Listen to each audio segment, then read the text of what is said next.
भगवते ஆமாப்பா. वासुदेवाय। ॐ नमो भगवते वासुदेवाय। ॐ नमो भगवते वासुदेवाय। नारायणं नमस्कृत्य नरं चैव नरोत्तमं देवीं सरस्वतीं व्यासं ततो जयमुदीरयेत्। नष्टप्रायेषु भद्रेषु नित्यं भागवतसेवया भगवती उत्तमश्लोके भक्तिर्भवती नैष्टुकी। निगमकल्पतरोधनितं फलं सुखमुखादमृतद्रवसंयुतं पिबत भागवतं रसबालयं गुरवो रसिका भुवि भावुकाः। ओमज्ञानतिमिरान्धस्य ज्ञानाञ्जनशलाकया चक्षुरुन्मिलितं येन तस्मै श्रीगुरवे नमः। श्रीचैतन्यमनोभीष्टं स्थापितं येन भूतले स्वयं रूपकदा माह्यं ददाति स्वपदान्तिकम्। वन्देऽहं श्रीगुरो श्रीयुतपदकमलं श्रीगुरुं वैष्णवांश्च श्रीरूपं साग्रजातं सहगण रघुनाथान्वितं तं सजीवं साद्वैतं सावधूतं परिजनसहितं कृष्णचैतन्यदेवं श्रीराधा कृष्णपादान् सहगण ललिता श्रीविशाखान्वितांश्च। हे कृष्ण करुणा सिंधो दीनबंधो जगत्पते गोपेश गोपिका कांत राधा कांत नमोस्तुते। तप्त कांचन गौरांगी राधे वृंदावनेश्वरी क्षभानुसुते देवी प्रणमामि हरिप्रिये। वाञ्छाकल्पतरुभ्यश्च कृपा सिन्धुभ्यैव च पतितानां पावनेभ्यो वैष्णवेभ्यो नमो नमः। नमो विष्णुपादाय कृष्णप्रेष्ठाय भूतले श्रीमते भक्तिवेदान्त स्वामिनिति नामिने। नमस्ते सारस्वते देवे गौरवाणी प्रचारिणे निर्विशेष शून्यवादी पाश्चात्य देशधारिणे। जय श्री कृष्ण चैतन्य प्रभु नित्यानंद श्री अद्वैत गदाधर श्रीवासादि गौर भक्तवृंद। हरे कृष्णा कृष्ण कृष्ण हरे हरे हरे राम राम राम हरे हरे। मूकं करोति वाचालं पङ्गुं लङ्घयति गिरिमित्कृपातमहं वन्दे श्रीगुरुं दीनधारिणं परमानन्दं माधवं श्रीचैतन्यम् ईश्वरं। हरि ओं तत्सत्।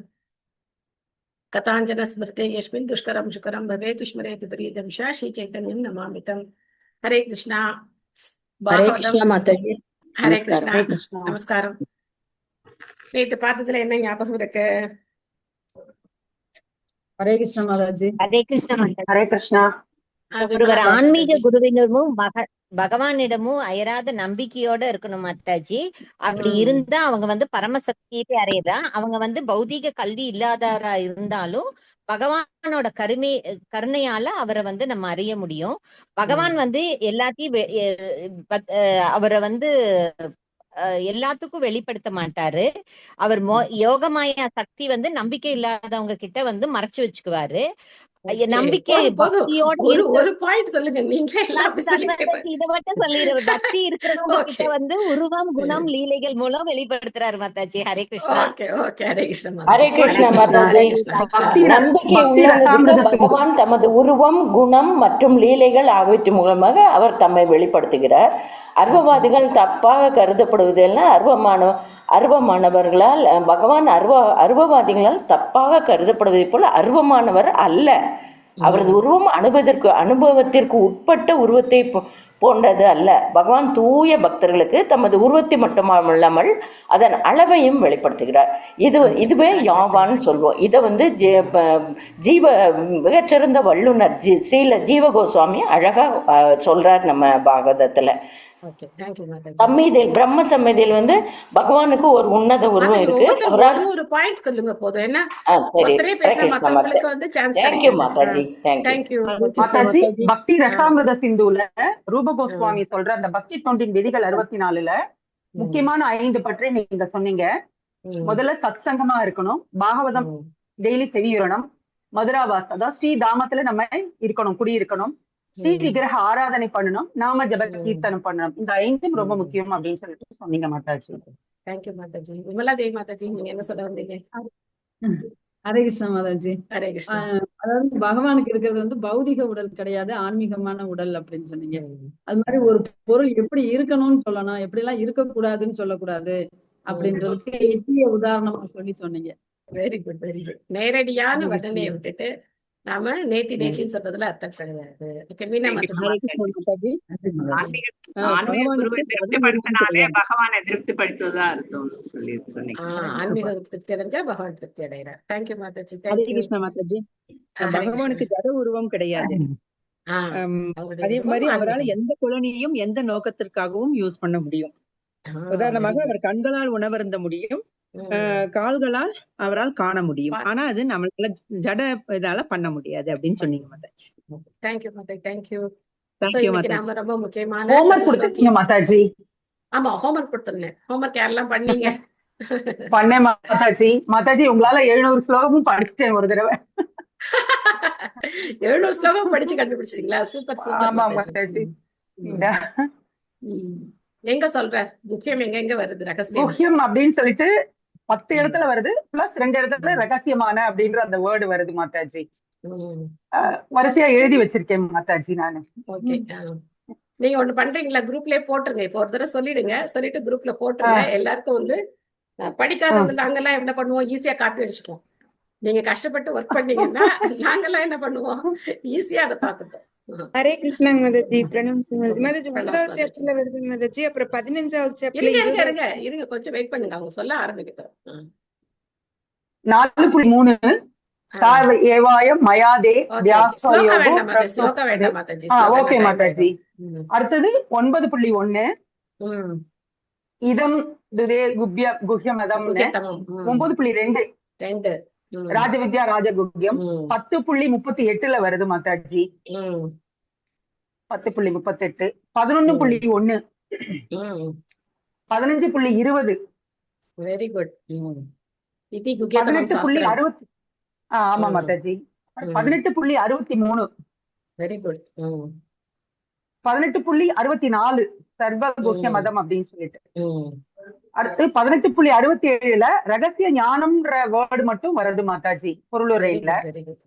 அடுத்து 18.68 யாயிதம் பரமம் குஹ்யம்னு வருது. அடுத்து 18.75 வியாச அப்படின்ற அந்த ஆரம்பிக்கிற ஸ்லோகத்துல வருது மாதாஜி.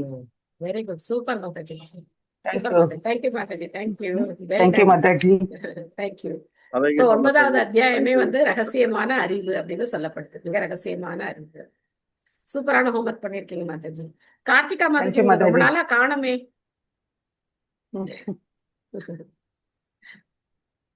கொஞ்சம் உடம்பு சரியில்லை மாதாஜி. அப்புறம் அகோபிலம் போயிருந்த மாதாஜி. அதுல இருந்து ரொம்ப உடம்பு போயிட்டு பரவாயில்லையா? இப்ப பரவாயில்ல மாதாஜி. Okay okay. ஹரே கிருஷ்ணா மாதாஜி. ஹரே கிருஷ்ணா. ஹரே கிருஷ்ணா. ஸ்ரீமத் பாகவதம் 2வது ஸ்கந்தம் 9வது அத்தியாயம் பகவானுக்கு ஏற்புடைய விடைகள். சோ இன்னைக்கு 4 கேள்விகள், பிரம்மாவுடைய 4 கேள்விகள் என்ன அப்படின்னு நம்ம பார்த்துடலாம். அந்த 4 கேள்விகளுக்கு இப்போ பகவான் விடைகள் சொல்ல போறார். முதல் விடை என்ன? முதல் கேள்வி என்ன? ஜடம் மற்றும் ஆன்மீகம் ஆகிய இரண்டிலும் உள்ள பகவானின் வடிவங்கள் யாவை? பகவானின் வெவ்வேறு சக்திகள் எவ்வாறு செயல்படுகிறார்? பகவான் தனது பல்வேறு சக்திகளுடன் எப்படி செயல்படுகின்றன? பகவானின் பல்வேறு சக்திகள் இருக்கணும். பிரம்மாவிடம் ஒப்படைக்கப்பட்ட கடமையை அவர் நிறைவேற்ற அவர் எவ்வாறு அவருக்கு உபதேசிக்கப்படும்? சோ பகவானுடைய பதம் கொஞ்சம் சொல்றீங்க மாதாஜி?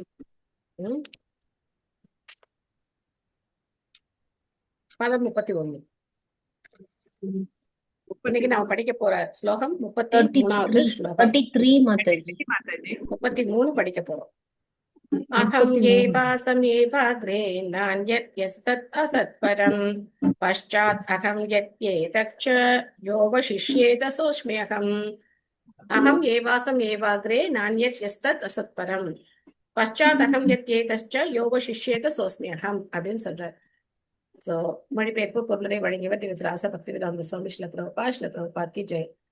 பிரம்மா படைப்பிற்கு முன் முழுமுதற் கடவுளாகிய என்னை தவிர வேறொன்றும் இருக்கவில்லை.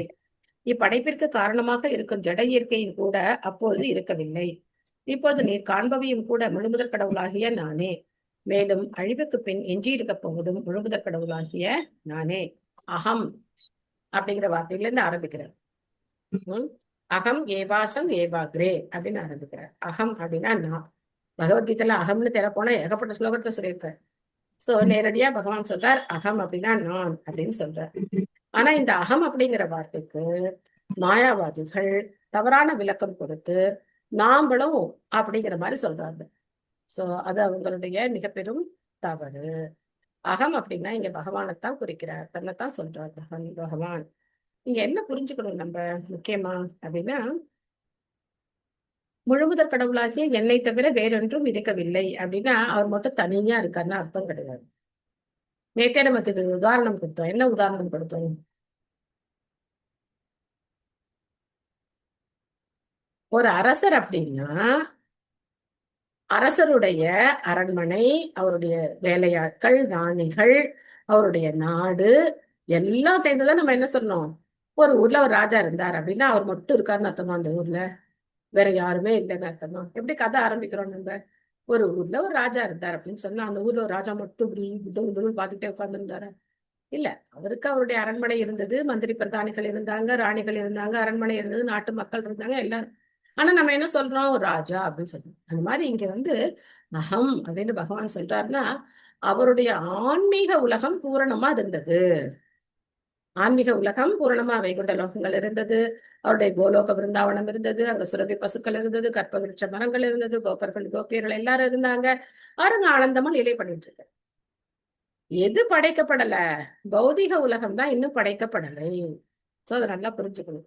இப்படைப்பிற்கு காரணமாக இருக்கும் ஜட இயற்கையும் கூட அப்போது இருக்கவில்லை. மகத்தத்துவம் கிடையாது, ஒன்னும் கிடையாது. அப்ப அவர் மட்டும்தான் அவருடைய ஆன்மீக உலகத்துல இருக்கார் அப்படின்னு அர்த்தம்.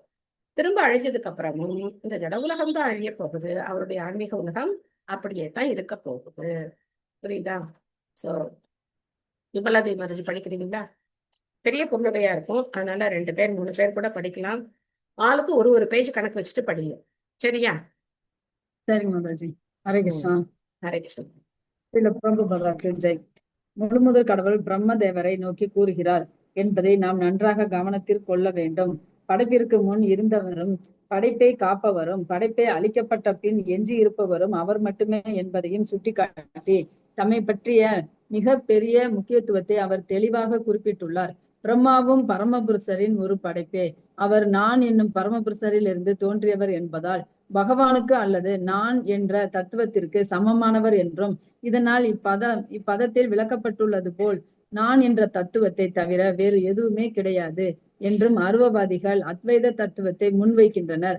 அருவவாதிகளின் விவாதத்தை ஏற்றுக்கொண்டாலும் பகவான் படைப்புக்கும் நான் என்பதையும் பிரம்மா படைக்கப்பட்ட நான் என்பதையும் ஒப்புக்கொள்ளத்தான் வேண்டும். எனவே இவ்விரு நான்களும் இடையில் ஒரு வித்தியாசம் உண்டு. ஒன்று ஆளும் நான், மற்றது ஆளப்படும் நான்.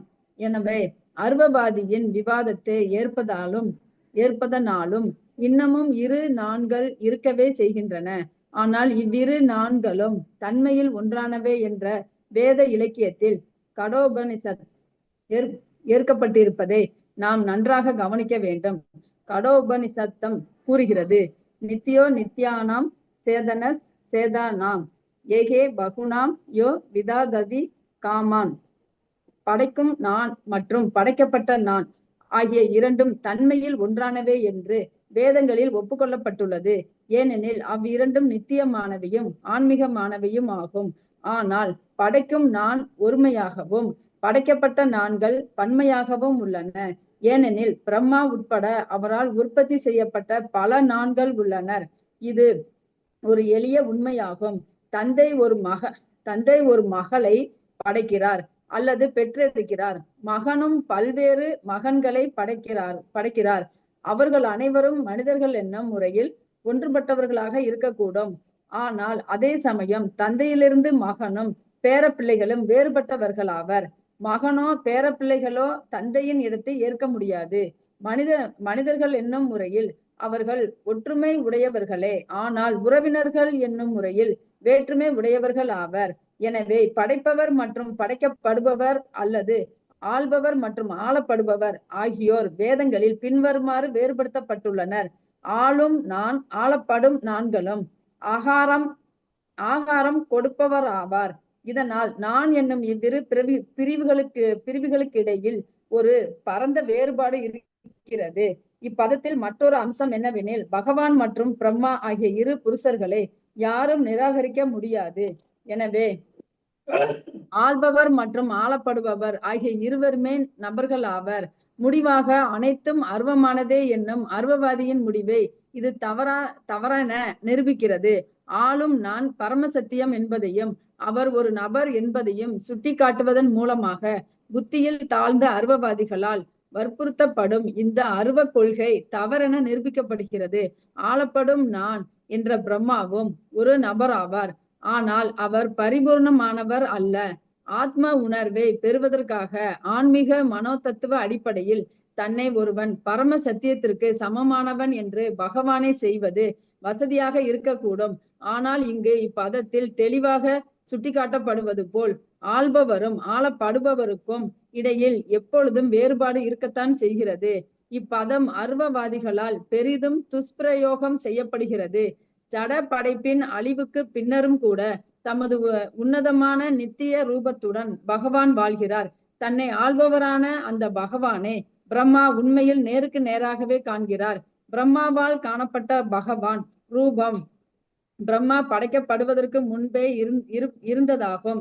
ஜட தோற்றமும் அதற்குரிய மூல பொருட்களும் மற்றும் அதிகாரிகளும் சக்தி வாய்ந்த பகவானின் விரிவுகளாகும். மேலும் பகவானுடைய சக்தியின் தோற்றம் ஒரு முடிவிற்கு வந்த பின் எஞ்சி இருப்பதும் அதே முழுமுதற் கடவுள்தான். எனவே படைத்தல், காத்தல் மற்றும் அழித்தல் ஆகிய அனைத்து சூழ்நிலைகளிலும் பகவான் உருவம் இருக்கிறது. வேத மந்திரங்கள் இவ்வுண்மையே வாசுதேவா தேவோ வா இதம் அக்ர அகி ஆசின் ந பிரம்மா நாங் சங்கர ஏதோ நாராயண ஆசின் ந பிரம்மா நேசான என்பதனை போன்ற வாக்கியங்களில் உறுதி செய்கின்றன. படைப்பிற்கு முன் வாசுதேவனை தவிர வேறொருவரும் இல்லை, பிரம்மனும் இல்லை, சங்கரனும் இல்லை, நாராயணர் மட்டுமே இருந்தார். வேறொருவரும் இல்லை. பிரம்மாவோ அல்லது ஈசனாரோ கூட இல்லை.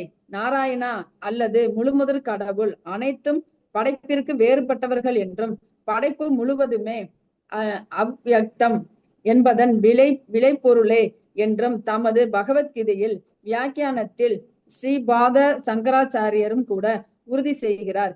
எனவே படைப்பவரும் படைக்கப்படுபவரும் ஒரே தன்மையை கொண்டவர்களாக இருப்பினும் படைப்பவருக்கும் படைக்கப்படுபவருக்கும் இடையில் எப்பொழுதும் வேறுபாடு இருக்கிறது. ஹரே கிருஷ்ணா. ஹரே கிருஷ்ணன். ஹரே கிருஷ்ணா. நன்றி தேங்க்யூ மாதாஜி.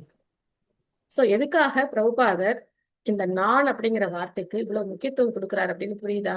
நான் அப்படிங்கறத வச்சு ஒரு பேஜ் ஃபுல்லா எழுதியிருக்காரு.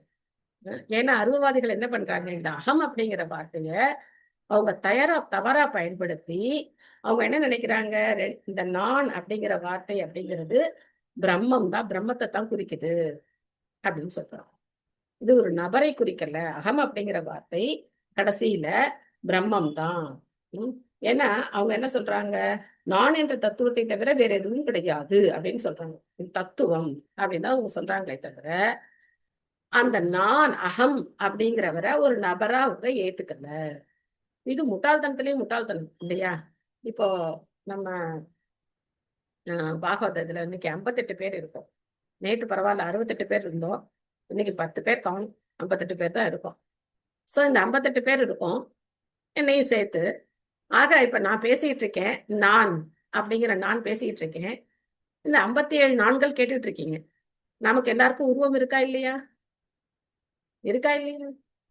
நம்ம எல்லாம் வெறும் தத்துவம் மட்டும்தானா? நான் பேசுறது ஒரு தத்துவம், நீங்க பேசுறது கேட்கறது ஒரு தத்துவம், அப்படி நம்ம எல்லாம் வெறும் தத்துவங்களா? நமக்கு என்ன இருக்கு? உருவம் இருக்கு. நாம பேசுறோம், நாம கேட்கிறோம். நீங்க பேசும்போது நான் கேட்கிறேன், நான் பேசும்போது நீங்க கேட்குறீங்க. சோ இந்த ஒரு அடிப்படையான ஒரு விஷயத்த கூட அவங்க புரிஞ்சுக்காம அவங்க என்ன பண்றாங்க, நான் அப்படிங்கிறது வெறும் தத்துவம் தான், கடைசியில எல்லாமே பிரம்மம். அப்போ அவங்களுக்கு யார் மேல நம்பிக்கை இல்லை? வைகுண்ட லோகங்கள் மேல நம்பிக்கை இல்லை, பகவானுடைய உருவத்து மேல நம்பிக்கை இல்லை, எது மேலேயும் அவங்களுக்கு நம்பிக்கை இல்லை. எல்லாமே கடைசியில அருவம் தான் அப்படின்னு சொல்றாங்க. சோ பிரபுபா என்ன சொல்றாரு, ஓகே சரி நீங்க சொல்ற மாதிரியே வச்சுக்கலாம் அப்படின்னு வச்சுக்கிட்டா கூட தத்துவமாவே வச்சுக்கலாம். ஆனா படைக்கின்ற நான் ஒருத்தர் இருக்கார், படைக்கப்படும் நான் ஒருத்தர் இருக்கார் இல்லையா? பகவான் பிரம்மாவை படைச்சார், அதனால பகவான் படைக்கிறார், பிரம்மா படைக்கப்பட்டார். அப்போ இந்த 2 நான்களுக்குள்ள என்ன இருக்கு? வித்தியாசம் இருக்கு. ஒருத்தர் படைக்கிறார், ஒருத்தர் படைக்கப்படுகிறார் இல்லையா? அதுக்குத்தான் கடவுபனிஷத்துல இருந்து அந்த முக்கியமான ஒரு ஸ்லோகம். இந்த ஸ்லோகத்தை கிட்டத்தட்ட ஆயிரக்கணக்கான முறைகள் இதை கோட் பண்றேன். நித்யோ நித்யானாம் சேத்தனானாம் ஏகோ பகுனான் யோ விததாதி காமான். இதுக்கு அர்த்தம் என்ன? நித்தியமான பல ஜீவராசிகளில் பகவான் பரம நித்தியமானவர். அதே மாதிரி சேத்தனங்களில் அவர் பரம சேத்தனமானவர். அவர் ஒருத்தர் தான். ஏகோ பகுநாம் அப்படின்னா படைக்கப்பட்டவர்கள் கோடான கோடி ஜீவராசிகள் இருக்காங்க. அவங்க எல்லாருடைய தேவைகளையும் அவர் தான் பூர்த்தி செய்யறார். ஏகோ பகுனான்யோ விததாதி காமான். காமான் அப்படின்னா அவங்களுடைய தேவைகள் விருப்பங்கள் எல்லாத்தையும் பூர்த்தி செய்யக்கூடியவர் அவர் ஒருத்தர் தான். கோடான கோடி ஜீவராசிகளுடைய எல்லா விதமான தேவைகளையும் அந்த ஒருத்தர் பூர்த்தி செய்யறார். அதுக்கு பிரபுபாதர் ரொம்ப எளிமையான ஒரு உதாரணம், அப்பா பிள்ளை உதாரணம் கொடுக்குறார். ஒரு அப்பா இருக்கார், அவர் ஒரு மகனை பெற்றெடுக்கிறார்.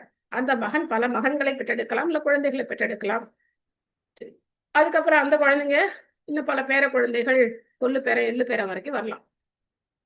ஆனா அந்த தந்தையினுடைய ஸ்தானத்தை யாராலும் பிடிக்க முடியாது. தந்தை தந்தை தான், மகன் மகன் தான், இல்லையா? அதுல மாற்றம் கிடையாது. அதனால பகவான் பரம ஆளுநர், அவர் நான் அப்படின்னு இருக்கார். நாமெல்லாம் அவரால் ஆளப்பட வேண்டியவர்கள். ஆளப்பட்டு கொண்டிருக்கிறோம். ஆனா நம்ம நினைச்சுக்கிறோம் நாம தான் ஆள்றோம் அப்படின்னு நம்ம நினைச்சுக்கிறோம். அப்போ திரும்ப அந்த அருவவாதிகளுடைய வாதத்தை வச்சே பிரபுபா சொல்ற, சரி நீங்க சொல்றபடி ஒருத்தர் படைக்கிறார், ஒருத்தர் படைக்கப்படுறார் அப்படிங்கறத நீங்க ஒத்துக்கிட்டீங்க அப்படின்னா, அப்போ அவங்க நபர்களாத்தானே இருக்கணும், இல்லையா? அருவம் படைக்குமா? அருவம் என்ன படைக்கும்? ஒரு அருவத்தை படைக்குமா? ரெண்டு அருவமும் பேசிக்குமா? சோ அப்படின்னா ரெண்டு நபர்கள் அங்க இருக்காங்க. அப்போ நீங்க என்ன பண்ணணும்? உருவத்தை ஏத்துக்கிட்டு தான் ஆகணும். பகவானுடைய உருவத்தை ஏத்துக்கிட்டு தான் ஆகணும். அப்போ உருவம்னு வரும்போது பகவானுடைய உருவம், பகவான் அதாவது சச்சிதானந்த விக்கிரகத்துல இருக்கக்கூடிய பகவான் படைப்புக்கு முன்பும் இருந்தார். இந்த பிரபஞ்சம் எல்லாம் அழிக்கப்பட்ட பிறகும் அவர் எஞ்சி இருக்க போறார். அப்படின்னா என்ன அர்த்தம்? ஆன்மீக உலகங்களோ பகவானோ படைக்கப்படுறதும் கிடையாது, அழிக்கப்படுறதும் கிடையாது. இந்த பௌதிக உலகங்கள் தான் படைக்கப்படுது, அழிக்கப்படுது. நம்ம ஒரு சின்ன ஒரு உதாரணமா இதை புரிஞ்சுக்கலாம். கடலுக்கு கடற்கரைக்கு போறவங்க, இப்ப சென்னையில இருக்கிறவங்க எல்லாம் அடிக்கடி கடற்கரைக்கு போவாங்க, பீச்சுக்கு போவாங்க. இல்ல பக்கத்துல யாருக்காவது கடல் இருக்கு, அந்த ஊர்ல இருக்கீங்கன்னா கடற்கரைக்கு போவாங்க. அப்படி போகும்போது அந்த குழந்தைகள் என்ன செய்யும்? அங்க மண் வீடு கட்டி விளையாடும், இல்லையா? அந்த கடல் அப்படிங்கிறது நிரந்தரமா இருக்கு. நாம கட்டக்கூடிய மண் வீடு தற்காலிகமா கொஞ்ச நேரம் இருக்கு, அந்த அலை அடிச்சுட்டு போனா முடிஞ்சு போச்சு, இல்லையா? அந்த மாதிரி ஆன்மீக உலகங்கள் நித்தியமானது, பௌதிக உலகங்கள் பகவானுடைய விருப்பப்படி படைக்கப்படுது, மீண்டும் அழிக்கப்படுது. ஆனா பகவான் அழிவுக்கு அப்புறமும் அவர் பரம நித்தியமா எப்பவுமே இருக்கார். சோ படைப்புக்கு முன்னாடி பிரம்மா கிடையாது, சிவபெருமான் கிடையாது, எந்த ஜீவராசிகளும் கிடையாது, மகத்தத்துவம் பிரதானம் இது எதுவுமே கிடையாது. இதெல்லாம் கொஞ்சம் கொஞ்சமா எக்ஸிஸ்டன்ஸ்க்கு வரும்போதுதான் படைப்பு அப்படிங்கிறதே ஆரம்பிக்குது. பிரம்மாவை முதல்ல படைக்கிறார், அதுக்கப்புறம் பிரம்மா பல ஜீவராசிகளை படைக்க போறார். அதனால இந்த வேறுபாடு எப்பவுமே இருக்கு. படைக்கிறவருக்கும் படைக்கப்படுபவருக்கும் இடையில வேறுபாடு எப்பவுமே இருக்கு. பகவான் படைக்கிறார், அவருடைய அம்சங்களான நாமளும் படைக்கிறோம். நாமளும் என்ன செய்யறோம்? படைக்கிறோம். டெய்லி காலம்புரை இட்லி சுடுறோமா இல்லையா? இது நம்மளுடைய படைப்பு. இட்லி, தோசை, பூரி, உப்புமா நம்மளுடைய படைப்பு. விஞ்ஞானிகள் படைக்கிறாங்க, அவங்க ராக்கெட் விடுறாங்க, எல்லாரும் படைக்கிறோம். எல்லாரும் படைக்கிறோம், காக்குறோம், அழிக்கிறோம். இதை நாமளும் பண்றோம். பகவானும் பண்றா, நாமளும் பண்றோம். ஆனா பகவான் படைச்ச பாரு நம்மளால என்ன பண்ண முடியாது? படைக்க முடியாது. நமக்குள்ள என்ன இருக்கு? வேறுபாடு அப்படிங்கிறது எப்பவுமே இருக்கு. சோ அகம் சர்வஸ்ய பிரபவோ மத்த சர்வம் பிரவர்த்ததே விதிமத்வா பஜந்தே மாம் புதா பாவ சமன்விதக 10.8. அந்த ஸ்லோகத்தோட பொருளுரை எடுத்து படிச்சு பாருங்க. அந்த ஸ்லோகத்தோட பொருளையும் பிரபுபாதர் பல சாஸ்திரங்கள்ல இருந்து கோட் பண்றார். அகம் அப்படிங்கிற வார்த்தைக்கு படைப்புக்கு முன்னாடி யாரும் இல்லை அப்படிங்கிறதுக்கு நிறைய ஸ்லோகங்கள்ல பிரபுபாதர் கோட் பண்றார். சோ நாராயணர் இருக்கார் அப்படின்னா என்ன அர்த்தம்? வைகுண்ட லோகங்கள் இருக்கு. பகவானுடைய பூலோக பிருந்தாவனம், வைகுண்டம், எண்ணற்ற வைகுண்ட லோகங்கள். நம்ம ஏற்கனவே பார்த்தோம் இல்லையா? ஏகபாத விபூதி, திரிபாத விபூதின்னு பார்த்தோம். திரிபாத விபூதிங்கிறது நித்தியமா எப்பவுமே இருக்கக்கூடியது. ஏகபாத விபூதி தான் என்ன பண்ணுது? படைக்கப்பட்டு அழிக்கப்பட்டு அது இந்த மாதிரி மாற்றங்களுக்கு உட்படுது. ஓகே, அடுத்து யார் படிக்கிறீங்க? திலகவதி மாதாஜி படிக்கிறீங்களா? ஒரு பேஜ் படிக்க மாதாஜி. படிக்கிறேன் மாதாஜி. ஹரே கிருஷ்ணா. ஹரே கிருஷ்ணா. ஸ்ரீல பிரபுபாதருக்கு ஜெய். பகவான் அல்லது முழுமுதற் கடவுள் பரம சத்தியம் ஆவார் என்பது அவ்வாக்கியத்தின் மற்றொரு அம்சமாகும். முழுமுதற் கடவுளும் அவரது ராஜ்யமும் ஏற்கனவே விவரிக்கப்பட்டுவிட்டன. அருவவாதிகள் கற்பனை செய்வதைப் போல் பகவானின் ராஜ்யம் சூன்யமானது அல்ல. வைகுண்ட லோகங்கள் பலவகைப்பட்ட ஆன்மீக பொருட்களால் நிரப்பப்பட்டுள்ளன. அக்கிரகங்களில் பெரும் ஐஸ்வர்யங்களைக் கொண்ட 4 கரங்களுடன் கூடிய வாசிகளும் உயர்தரத்தை சேர்ந்த புருஷர்களுக்கு தேவையான ஆகாய விமானங்களும் மற்றும் பிற சௌகரியங்களும் கூட உள்ளன. எனவே படைப்பிற்கு முன்பே உள்ள பரமபுருஷர் வைகுண்ட லோகங்களில் பல வகைப்பட்ட ஆன்மீக பொருட்களுடன் வாழ்கிறார். வைகுண்ட லோகங்கள் அழிவற்ற தன்மையை கொண்டவை என்பதும் பிரபஞ்சங்களின் அழிவிற்கு பிறகும் அவை அழியாமல் இருக்கின்றன என்பதும் பகவத்கீதையில் ஏற்றுக்கொள்ளப்பட்டுள்ளது. உன்னத இயற்கையை கொண்ட அக்கிரகங்கள் பௌதிகமான படைத்தல், காத்தல் அல்லது அழித்தல் ஆகியவற்றின் சட்டதிட்டங்களுக்கு உட்பட்டவை அல்ல. அரசன் இருப்பது அவனுக்கு ராஜ்யம் இருப்பதை உணர்த்துகிறது. ச சாபி யத்ர புருஷோ விஸ்வ ஸ்திதி உத்பவாப்யா முக்தவாத்ம மாயாம் மாயேங் சேதே சர்வ குஹாசய. படைத்தல், காத்தல் மற்றும் அழித்தல் ஆகியவற்றிற்கு காரணமாய் இருப்பவரும் மாயா சக்தியின் வசீகரத்திலிருந்து எப்பொழுதும் விடுபட்டிருப்பவரும் அச்சக்தியை ஆள்பவருமான முழுமுதற் கடவுள் எவ்வாறு ஒவ்வொருவரின் இதயத்திலும் அமர்ந்திருக்கிறார்? இதே கேள்வியைதான் விதுரரும் கேட்டார். தத்வானாம் பகவம்ஸ் தேஷாம் கதிதா பிரதிச சக்ரம தத்ரேமம் ச உபாசுரான் கவு ஸ்வித் அனுச்ரேதே. ஸ்ரீதர சுவாமி தமது குறிப்புகளில் இதை விளக்குகிறார். படைப்பு அளிக்கப்படும் பொழுது சேஷனின் மீது சயனித்திருக்கும் பகவானுக்கு சேவை செய்பவர் யார்? உன்னதமான பகவான் தமது பெயர், புகழ், இயல்பு முதலியவற்றுடன் நித்தியமாக வாழ்கிறார் என்பது இதன் பொருளாகும். இது ஸ்கந்த புராணத்தின் காசி காண்டத்தில் துருவ சரித்திரத்தில் தொடர்பாக பின்வருமாறு கூறப்பட்டுள்ளது. ந யத்பக்தா மகத்யாம் பிரளயாபதி அதோ அச்சுதோ கிலே லோகே ச ஏக சர்வகோ வ்யயः.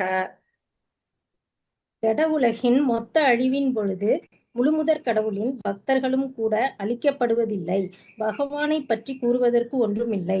ஜடமாற்றத்தின் 3 நிலைகளிலும் பகவான் நித்தியமாக வாழ்கிறார். பகவான் செயலற்றவர் என்று அருவவாதி நிரூபிக்க முயல்கிறான். ஆனால் பிரம்மாவிற்கும் பரமபுருஷ பகவானுக்கும் இடையிலான இப்பேச்சு வார்த்தையில் பகவானுக்கு அவரது உருவமும் குணமும் இருப்பதைப் போலவே செயல்களும் உள்ளன என்று கூறப்பட்டுள்ளது. படைப்பை பராமரிப்பதில் பிரம்மாவாலும் பிற தேவர்களாலும் நிறைவேற்றப்படும் செயல்களை பகவானின் செயல்கள் என புரிந்து கொள்ள வேண்டும்.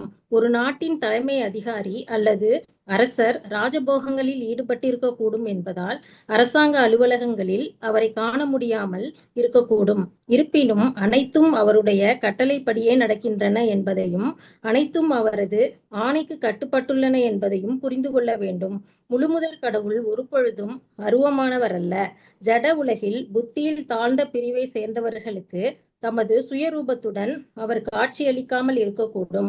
இதனால் சில சமயங்களில் அவர் அருவமானவர் என்று அழைக்கப்படலாம். ஆனால் உண்மையில் அவர் தமது வைகுண்ட லோகங்களிலும் பிரபஞ்சங்களின் மற்ற கிரகங்களிலும் வேறுபட்ட அவதாரங்களில் தமது நித்திய ரூபத்துடன் எப்பொழுதும் இருக்கிறார். இவ்விஷயத்தில் சூரியனின் உதாரணம் மிகவும் பொருத்தமானதாகும். இரவு நேரங்களிலுள்ள சூரியனின் இருளில் இருக்கும் மக்களின் கண்களுக்கு புலப்படாமல் இருக்கக்கூடும். ஆனால் சூரியன் எங்கெல்லாம் உதயமாகியுள்ளதோ அங்கெல்லாம் அது காணப்படக்கூடியதாக இருக்கிறது.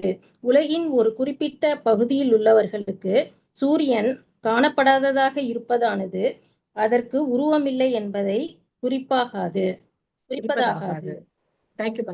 ஹரே கிருஷ்ணா. தேங்க்யூ மாதாஜி. தேங்க்யூ மாதாஜி. சரி, வைகுண்ட லோகங்கள் எப்படி இருக்கு அப்படின்னு சொல்லி நம்ம எங்க பார்த்தோம்? வைகுண்ட லோகங்கள்ல என்னென்ன இருக்கு, யாரெல்லாம் இருக்கா, எப்படி இருக்குன்னு எங்க பார்த்தோம்? என்னாச்சு? இப்ப பிரம்மாவுக்கு சொன்னார் இல்லையா மாதாஜி? 2வது காண்டத்திலே பார்த்தோம். 2வதுலயும் பார்த்தோம். வைகுண்ட லோகத்துல வந்து ஆன்மீக பொருட்களால் நிரப்பப்பட்டுள்ளன. அக்கிரகங்களில் சரி, ஐஸ்வர்யங்கள் எல்லாரும் கொண்ட ஃபிளைட்ல நான்கு போயிட்டு இருந்தாங்க, அதெல்லாம் நம்ம பார்த்தோம். வைர வைடூரியங்கள்லாம் போட்டிருந்தாங்க. என்ன வைகுண்ட லோக தர்ஷனம் எல்லாம் பண்ணோம். எல்லாரும் ரொம்ப ஆனந்தமா இருந்தீங்க, நிறைய ஹார்ட் எல்லாம் போட்டீங்க.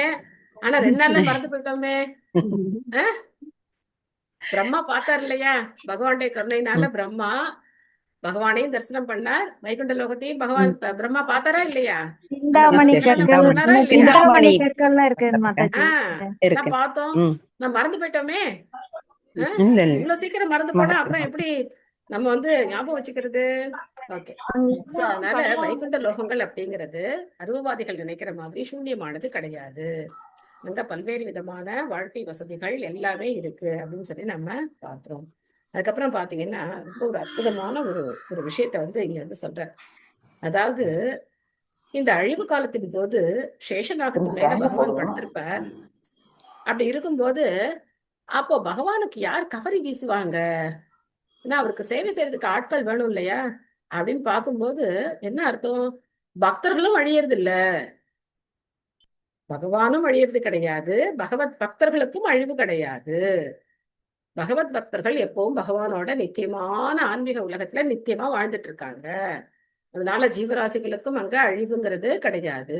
இந்த ஜட உலகம் தான் படிக்கப்பட்டு அழிக்கப்படுகிறது. சோ அதனால்தான் இங்க வந்து சொல்லப்பட்டிருக்கு, ஜட உலகின் மொத்த அழிவின் போது முழுமுதற் கடவுளின் பக்தர்களும் கூட அழிக்கப்படுவதில்லை.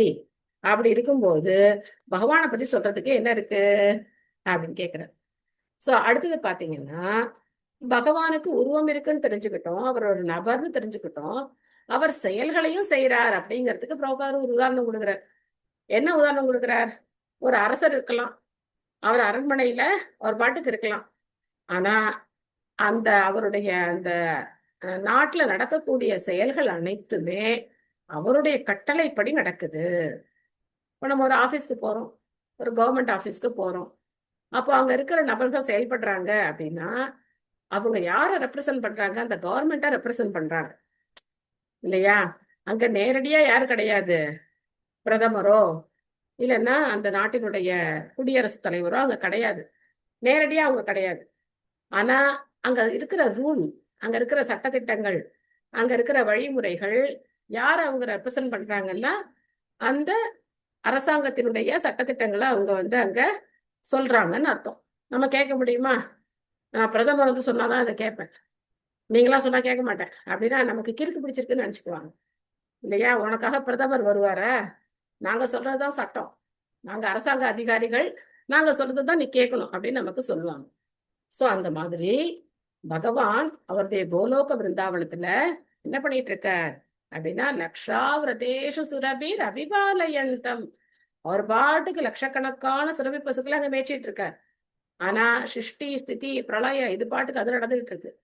பகவானுடைய மேற்பார்வையின் கீழே, பகவானுடைய கட்டுப்பாட்டின் கீழே, அவருடைய ஆணையின் கீழே அது நடந்துகிட்டு இருக்கு. அங்க பகவான் நேரம் வந்துதான் செய்யணுங்கிற அவசியம் அங்க கிடையாது. சோ அடுத்த உதாரணம் என்ன சொல்ற? இந்த உதாரணம் ரொம்ப எளிமையான உதாரணம். இந்த உதாரணம் யார் விளக்குறீங்க? இந்த உதாரணத்தை யார் சொல்ல முடியும்? அடுத்த உதாரணம் சூரியன். சூரியன் சூரியன் எங்க இருந்தாலும் நம் கண்ணுக்கு ஈவினிங் மேல புலப்படலைனாலும் அது தெரிய வேண்டிய இடத்துல வந்து தெரியதான் செய்யுது அப்படிங்கறத நம்ம புரிஞ்சுக்கணும். ஆக்சுவலா அதுதான் நம்ம கண்ணுக்கு படலன்னு சொல்றதுனால அது இல்லைன்னு சொல்ல முடியாது. இல்லைன்னு அர்த்தம். அதான் அர்த்தம். நம்மளால பார்க்க முடியல, இப்ப ராத்திரி நம்ம சூரியனை பார்க்கலன்னா ஓ சூரியன் இல்ல எங்கேயோ போயிடுச்சு அப்படிங்கிற மாதிரி கிடையாது. அது பார்க்கக்கூடிய நிலையில இருக்கக்கூடிய அந்த உலகத்தினுடைய இன்னொரு பக்கத்துல இருக்கிறவங்களுக்கு அது தெரியுது, ஆனா நமக்கு தெரியலங்கிறதுனால சூரியன் இல்லைன்னு அர்த்தம் கிடையாது. சோ அதனால நம்மளால பார்க்க முடியலங்கிறதுக்காக கடவுளுக்கு உருவம் இல்லைன்னு அர்த்தம் கிடையாது. புரியுதா? எளிமையான உதாரணம் சொல்லி பிரபுபாதர் நமக்கு விளக்குறார். அடுத்தது கார்த்திகா மாதாஜி படிக்கிறீங்களா? பிருகதாரண்யக உபனிஷத்தில் அங்கிருந்து படிங்க. பிருகத் ஆரண்யக உபனிஷத்தில் 1.4.1 பின்வரும் மந்திரம் உள்ளது. ஆத்மை வேதம் அக்ர ஆசீத் புருஷ விதக. இம்மந்திரம் புருஷ அவதாரத்தின் தோற்றத்திற்கு முன்பே பரமபுருஷ பகவான் கிருஷ்ணர் இருந்தார் என்பதை குறிப்பிடுகிறது. பகவான் ஸ்ரீ கிருஷ்ணர் புருஷ அக்ஷர மற்றும் புருஷக்ஷர ஆகியோருக்கும் மேற்பட்ட பரமபுருஷர் என்பதால் அவர் பகவத்கீதையில் 15.18 புருஷோத்தமர் என்று கூறப்படுகிறார். அக்ஷ புருஷர் மகாவிஷ்ணு பிரகிருதியின் மீது ஜட இயற்கை தமது துரிதமான பார்வையை செலுத்துகிறார். ஆனால் புருஷோத்தமர் அதற்கு முன்பேயும் இருக்கிறார். எனவே பகவான் ஸ்ரீ கிருஷ்ணரே பரமபுருஷர் புருஷோத்தமர் எனும் பகவத்கீதையின் கூற்றை பிருஹத் ஆரண்யக் உபனிஷதம் உறுதி செய்கிறது. ஆரம்பத்தில் ஒரு நிமிஷம் ஒரு கேள்வி. என்ன கேள்வி இப்ப உங்களுக்கு அப்படின்னா, முக்கியமான கேள்வி, புருஷ அவதாரத்தின் தோற்றத்துக்கு முன்பே பரமபுருஷ பகவான் இருந்தார். அது யாரு புருஷ அவதாரம்?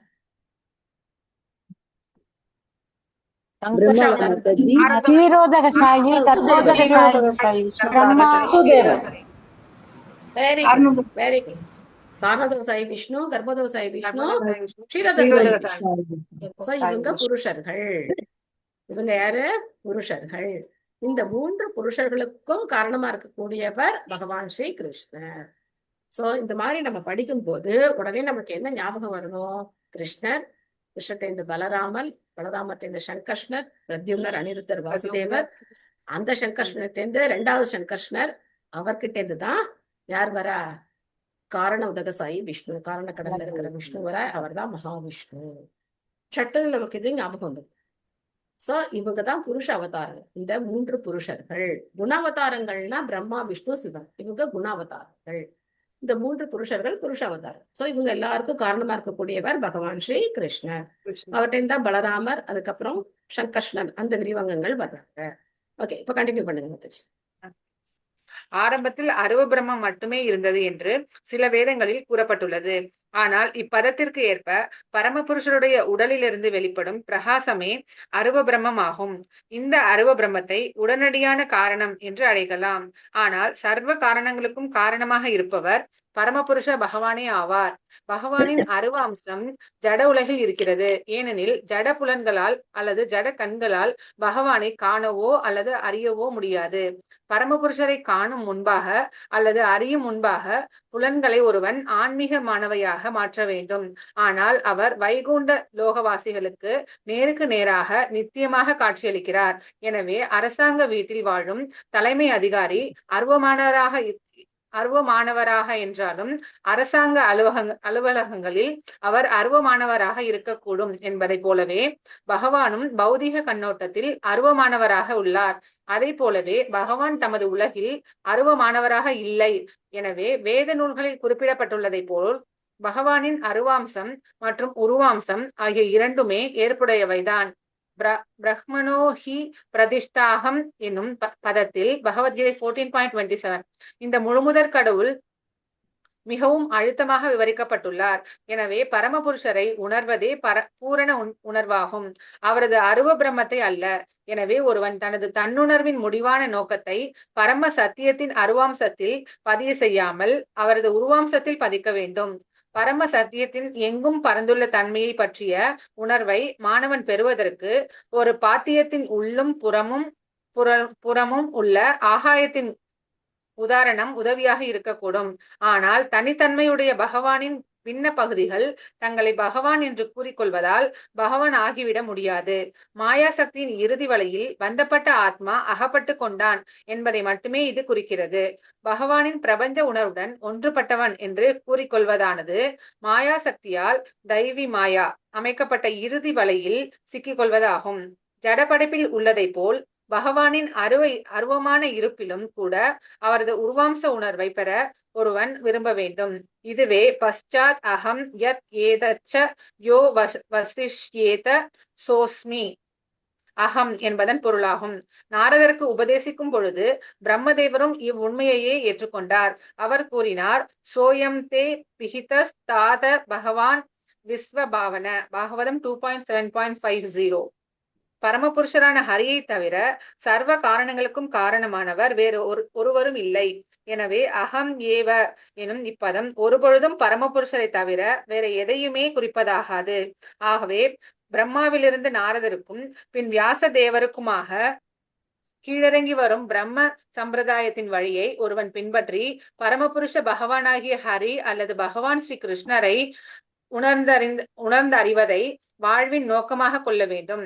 பகவானின் தூய பக்தர்களுக்கான மிகவும் ரகசியமான இவ்வுபதேசம் அர்ஜுனனுக்கும் படைப்பின் ஆரம்பத்தில் பிரம்மாவிற்கும் வழங்கப்பட்டது.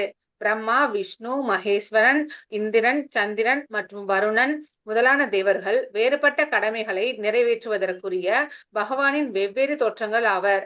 ஜட படைப்பின் மூலப்பொருட்களும் பலதரப்பட்ட சக்திகளும் கூட அதே முழுமுதற் கடவுளின் தோற்றங்களே. ஆனால் அனைத்திற்கும் வேறாக இருப்பவர் பகவான் ஸ்ரீ கிருஷ்ணரே ஆவார். ஒருவன் கிளைகளாலும் இலைகளாலும் குழப்பத்திற்காளாவதை விட அனைத்திற்கும் வேறாக இருப்பவரிடம் பற்று கொண்டிருக்க வேண்டும். இதுவே இப்பதத்தின் உபதேசம் ஆகும். நன்றி மாதாஜி. ஹரே கிருஷ்ணா ஹரே மாதாஜி. கிருஷ்ணா, ஹரே கிருஷ்ணா. சரி, இப்போ நம்ம கொஞ்சம் டிஸ்கஸ் பண்ணுவோம். உடனடி காரணம், அதுக்கப்புறம் இன்னொரு காரணம் என்ன சொல்லப்பட்டிருக்கு? உடனடி காரணம் ஒண்ணு, பரம சர்வ காரணம். காரணங்களுக்கும் காரணமாக பரம காரணம், உடனடி காரணம். இத நம்ம கொஞ்சம் பார்க்கலாம். இப்போ சாம்பார் கொதிச்சிட்டு இருக்கு. என்ன கொதிக்குது? சாம்பார் அடுப்புல கொதிக்குது. அப்படியே விட்டுட்டா என்ன ஆயிடும்? அடி பிடிச்சிடும். என்ன பண்ணணும்? என்ன பண்ணணும்? ஆஃப் பண்ணணும். ஆஃப் பண்ணிடலாமா? பிரபு கரெக்டா சொல்ற, மாதாஜிஸ்லாம் ஒண்ணும் சொல்லல, பிரபு கரெக்டா சொல்ற. கிளறி விடணும். ஜலம் விட்டு கொஞ்சம் அப்பப்ப கிண்டி விடணும் மாதாஜி. கிளறி விடணும். அப்போ இப்ப சாம்பார் கிளறி விட்டுட்டு, இதுல பரம காரணம் இருக்கு, உடனடி காரணம் இருக்கு. 2 காரணம் இருக்கு. ஒரு கரண்டி இருக்கு, கை இருக்கு. எது உடனடி காரணம், எது முடிவான காரணம்? கலர்றது யாரு அப்படின்னா என்ன சொல்லுவோம்? சாம்பாரை யாரு கலர்றா அப்படின்னு கேட்டா என்ன சொல்லுவோம்? யார் கலர்றா? சாம்பாரை யார் கலர்றா? கரண்டி கலருதுன்னு சொல்லுவோமா? நான் கலர்றேன், நான் கிளறிட்டு இருக்கேன் அப்படின்னு சொல்லு. சரி, நான் கிளறேன்னு சொன்னா என்னோட கையால நான் கையை விட்டு கிளறேனா? கரண்டியால கிளறிட்டு இருக்கேன் இல்லையா? நான் சாம்பார ஒரு கரண்டியால என் கையால கிளறிக்கிட்டு இருக்கேன் அப்படின்னு சொல்லுவோம். அப்போ உடனடி காரணம் அந்த கரண்டி, முடிவான காரணம் கைகள். புரியுதா? சோ படைப்பு அப்படிங்கிறதுக்கான உடனடி காரணம் பிரம்மதேவர், முடிவான காரணம் பகவான். இது சின்ன உதாரணம், இந்த சாம்பார் உதாரணம் ஞாபகம் வச்சுக்கலாம். இது எல்லாத்துலயுமே இருக்கு. சர்வ காரண காரணம் அப்படின்னு வருது. 2 காரணம்னா யாரு அப்படின்னா இதுதான். இப்போ நான் எங்க வீட்டுல ஜாலியா உட்காந்துருக்கேன். அப்போ பக்கத்து வீட்டுக்காரம்மா வர்றாங்க, நல்லா பேசிட்டு என்கிட்ட ரொம்ப சந்தோஷமா பேசிட்டு ரொம்ப சந்தோஷமா அவங்களும் போறாங்க. அப்போ எனக்கு ரொம்ப சந்தோஷமா இருக்கு. அப்போ என்ன ஆகுது? ஒரு பிரச்சனையும் இல்லை. அவங்க வந்தாங்க, பேசினாங்க, நல்ல விதமா பேசிட்டு போயிட்டாங்க. நமக்கு ரொம்ப சந்தோஷமா இருக்கு. அப்போ நான் நினைக்கிறேன், என்னுடைய இந்த சந்தோஷத்துக்கு பக்கத்து வீட்டு அம்மா காரணம். ஏன்னா அவங்க என்ன பண்ணாங்க? ரொம்ப சந்தோஷமா என்கிட்ட பேசிட்டு இருந்தாங்க. அதனால நான் இப்ப ஹாப்பியா இருக்கேன். என்னுடைய சந்தோஷத்துக்கு பக்கத்து வீட்டு அம்மா காரணம் அப்படின்னு நான் நினைக்கிறேன். இது என்னது? உடனடி காரணம். ஆனா முடிவான காரணம் யாரு? மனசு. பகவான் ஸ்ரீ கிருஷ்ணன். மனசு கிடையாது, பகவான் ஸ்ரீ கிருஷ்ணன். ஏன் அப்படின்னா என்னுடைய கர்மா படி எனக்கு இன்னைக்கு இந்த நேரத்துல நான் சந்தோஷமா இருக்கணும் அப்படின்னு இருக்கு. அந்த நபரை பகவான் என்ன பண்றார்? கரெக்டா அங்க அனுப்பி வைக்கிறார். சோ என்ன ஆகுது? கொஞ்ச நேரம் நம்ம சந்தோஷமா இருப்போம். அதே மாதிரி நான் ரோட்ல போயிட்டு இருக்கேன், திடீர்னு ஒரு வண்டி என் மேல இடிக்குது. அப்போ எனக்கு காயம்படுது. உடனடி காரணம் யாரு? அந்த நபர் யாரு? அந்த நபர் யார் இடிச்சாரோ அந்த நபர், அந்த வண்டி, அந்த நபர் உடனடி காரணம்.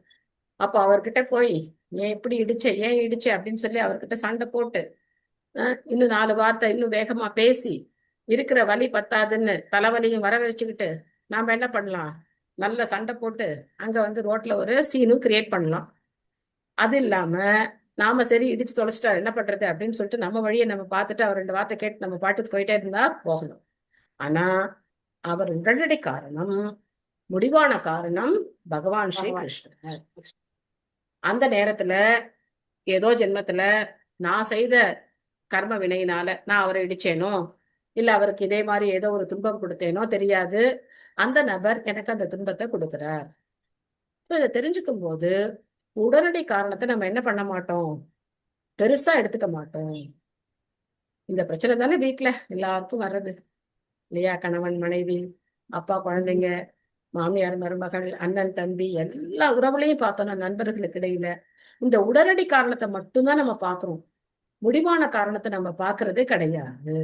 யாராவது வந்து நம்மளை புகழ்ந்தாலோ இல்ல இகழ்ந்தாலோ என்ன செஞ்சாலும் நம்ம என்ன நினைக்கிறோம், இவர் உடனடி காரணம், இவர் முடிவான காரணம் கிடையாது. முடிவான காரணம் என்னுடைய கர்மா, அதை பகவான் எனக்கு கொடுக்கிறார்.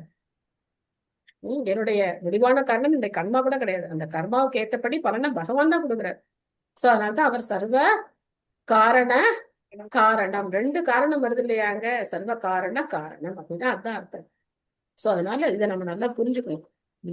அப்போ பிரம்மா இங்க உடனடியான காரணம், பகவானுடைய அருவ அம்சம் அப்படிங்கறத நம்ம ஒத்துக்கிட்டா கூட கடைசியில நம்ம வந்து எதுக்கு என்ன முடிவுக்கு வர்றோம் சாஸ்திரங்கள்ல இருந்து அப்படின்னா, பகவான் உருவமாவும் இருக்கார் அருவமாவும் இருக்கார் அப்படிங்கிற முடிவுக்கு தான் நம்ம வர்றோம். ஸோ இந்த பிரம்மஜோதி அப்படிங்கிறது பிரம்மணோகி பிரதிஷ்டாகம் அமிர்தஸ்யாசிய சாஸ்வதஸ்ய தர்மஸ்ய சுகஸ்யை காந்திகஸ்ய அப்படின்னு பகவத்கீதையில 14-27 இந்த ஸ்லோகத்துல கடைசி ஸ்லோகம், இந்த அத்தியாயத்தினுடைய இறுதி ஸ்லோகத்துல பகவான் சொல்றார். இதுக்கு ஒரு உதாரணம், ஒரு பாத்திரத்துல பாத்தியம்னு இருக்கு, பாத்திரம்னு இருக்கு. ஒரு பாத்திரத்துல உள்ளும் புறமும் இருக்கக்கூடிய ஆகாயம், ஆகாயம் அப்படிங்கிறது வெளியிலயும் இருக்கு, அந்த பாத்திரத்துக்குள்ளேயும் இருக்கு. ஆனா அந்த பாத்திரத்துக்குள்ள இருக்கிற ஆகாயம் அந்த வெளியில இருக்கிற ஆகாயத்துக்கு சமம் ஆகாது. ரெண்டுத்துக்கும் என்ன இருக்கு, வித்தியாசம் இருக்கு. சோ பகவானுடைய உருவம் அப்படிங்கிறது நாம எப்படி புரிஞ்சுக்கணும் அப்படின்னா, நான் அந்த பகவான் கிடையாது. சோ பகவானுடைய உருவத்தை பத்தின கேள்விக்கு பகவான் எப்படி இருக்கார், அவருடைய தன்மை என்ன அப்படிங்கிற பிரம்மாவுடைய கேள்விக்கு பகவான் இங்க கிளியரா பதில் சொல்றார். நான் இந்த பௌதிக உருவத்தை சேர்ந்தவன் கிடையாது, நான் தான் படைக்கிறேன், நான் படைப்புக்கு முன்பும் இருந்தேன், இந்த பௌதிக படைப்புக்கு முன்னாலேயும் நான் இருந்தேன், இதை பராமரிக்கவும் நான் இருக்கேன், இதை அழிச்சதுக்கு அப்புறமா நான் இருக்க போறேன், நான் நித்தியமா தான் இருக்க போறேனே தவிர இந்த படைப்பு அப்படிங்கிறது என்னால படைக்கப்படுது. இதான் வந்து பஷ்சாத் அகம் ஏதச்ச யோக சிஷ்யேத சோஸ்மியகம் அப்படின்னு நீங்க வந்து சொல்ற. அதனால இந்த ரகசியமான உபதேசம் யாருக்கு கிடைக்கும் அப்படின்னா பக்தர்களுக்கு மட்டும்தான் புரியும், மற்றவங்களுக்கு இது புரியவே புரியாது. பிரம்மா ஏத்துக்கிட்டார், அர்ஜுனன் ஏத்துக்கிட்டார், எல்லாரும் ஏத்துக்கிட்டாங்க. இந்த அகம் சர்வசிய பிரபவோ இந்த 4 ஸ்லோகங்கள் சதுஸ்லோகி பகவத்கீதா கேட்டு அர்ஜுனன் என்ன சொன்னார், பரபிரம்மா பரந்தாமா பவித்ரம் பரமம் பவாம் புருஷம் சாஸ்வதம் திவ்யம் ஆதி தேவம் அஜம் விபும் அப்படின்னு ஒத்துக்கிட்டார். நீங்க தான் ஆதி தேவன், நீங்க தான் வந்து விபு அஜ எல்லாத்தையும் அவர் ஒத்துக்கிட்டார். சோ அந்த மாதிரி பக்தர்களால மட்டும்தான் இந்த விஷயத்த புரிஞ்சுக்க முடியும்.